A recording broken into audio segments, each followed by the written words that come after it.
Oh, what is that? What is that? What is that?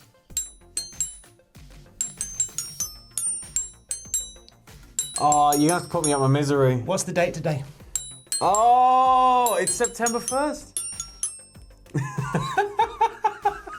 Earth, Wind and Wrestling News.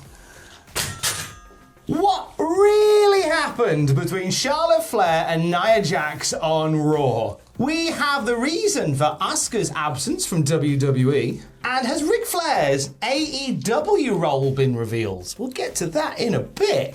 How about that match between Nia Jax and Charlotte Flair, eh? Yeah, it's all that everybody's talking about right now because it kind of got a bit awkward, didn't it? I saw a few people online, and I appreciate the discourse, but I saw a few people online saying, oh, if it was a men's match, you describe it as gritty and aggressive. No, if you... That was not Masawa Kobashi that we saw. And, you know, it's situations that just shouldn't happen in the ring. You know, you think back that one of the most famous instances is Perry Saturn.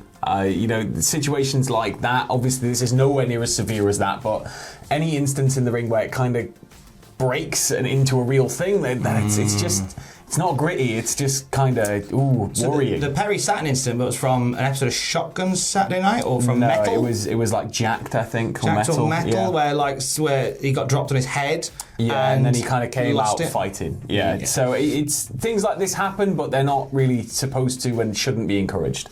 It was a weird one to watch. So we talked about it in the video yesterday with Ross and Andrew, but PW Insider have given us a little bit more intel on what this was all about, and they say it was exactly what it appeared to be, a match that went awry and led to some legitimate moments where real slaps and punches were lobbed after there was some sort of breakdown in communication. Briefly, there was a legitimate confrontation inside the ring, and by the end of the match, Jax and Flair were back on the same page, and the finish went as originally booked. For those who have asked, we are told there were no issues backstage after the match between the two. They just seemed to let off a bit of steam. Yeah, this sort of thing, again, happens if it's a miscommunication or if somebody's kind of accidentally laid something in and it becomes tit for tat, but ultimately you do have to put it behind you and move forward to finish the match, and usually that's it squashed. Once you've gone tit for tat, if somebody hits you, you hit them back, then it's like, okay, sorry.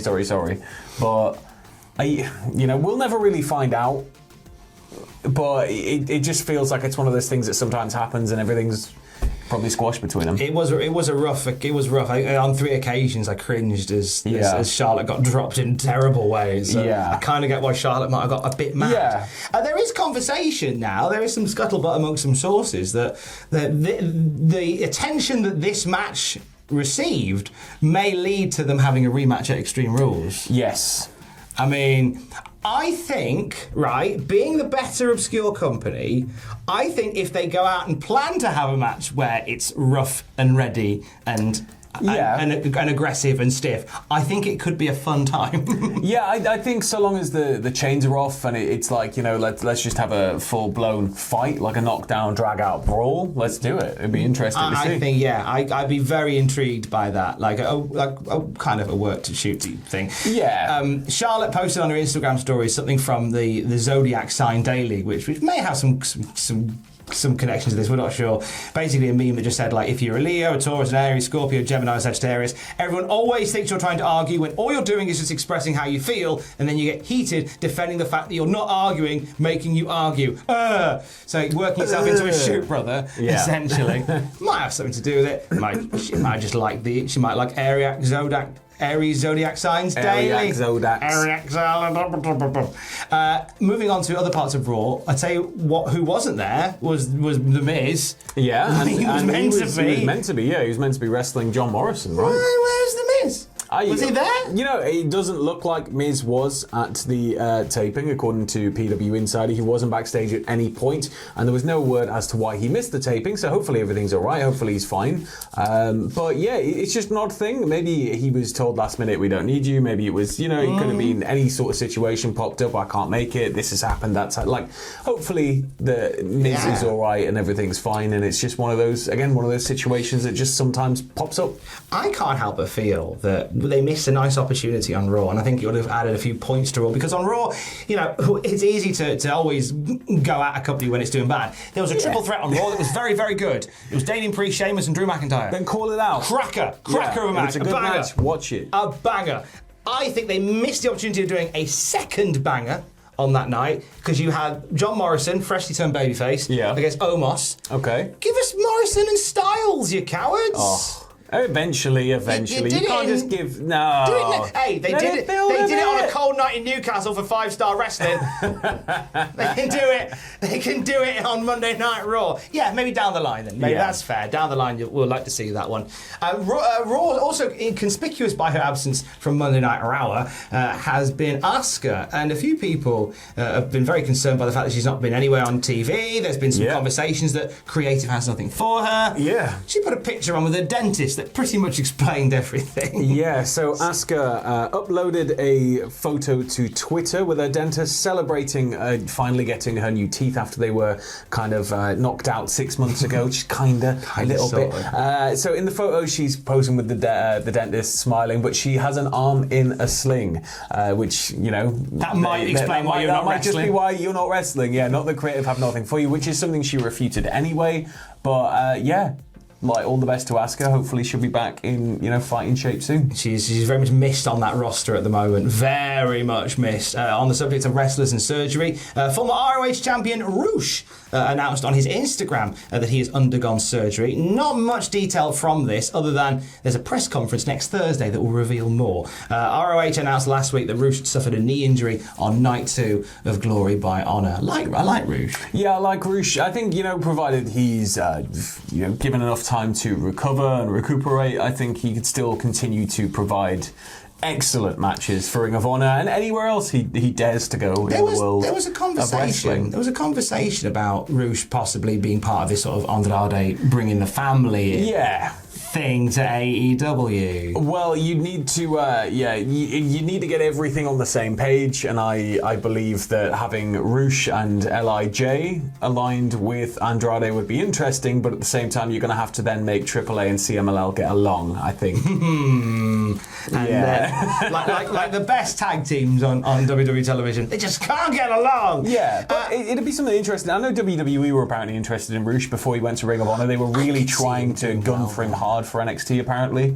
I remember us reporting on that, but he'd be a great fit, but at the same time, he'd just be squandered. So I'm happy that he's out in the wider world of wrestling, still doing his due. Yeah, doing his thing, and we hope he's back doing his thing proper very, very soon. And talking of La Familia, our final story. So Ric Flair at NWA 73 on Sunday night, dropped in the line about when he was out talking. By the way, I really liked the Ric Flair promo. Yes. I really liked it. He was very grateful for his time with WWE. He told some lovely stories about the NWA, his time for the National Wrestling Alliance. Just generally felt that it was a real feel-good moment. Wish he'd found the hard cam. That would have been... I felt, as it went on, I felt a bit for the guys in the truck at NWA. I bet they were just going, turn around, Rick. There's just somebody stood like this on that back bleacher, just like, hello! Turn around. Everyone can see the bald spot on your head and they can't see what you're talking about. So it was a lovely speech, and then he dropped in the line about going for a drink with Tony Khan on Thursday. Yeah. Says, oh, okay. So obviously the rumours have started. Is Flair joining AEW? Of course he is. Of course he's there. Of course he is. He was on Paquette's podcast, Oral Sessions, and he said he's going to be in Chicago with his son-in-law Andrade for the pay-per-view.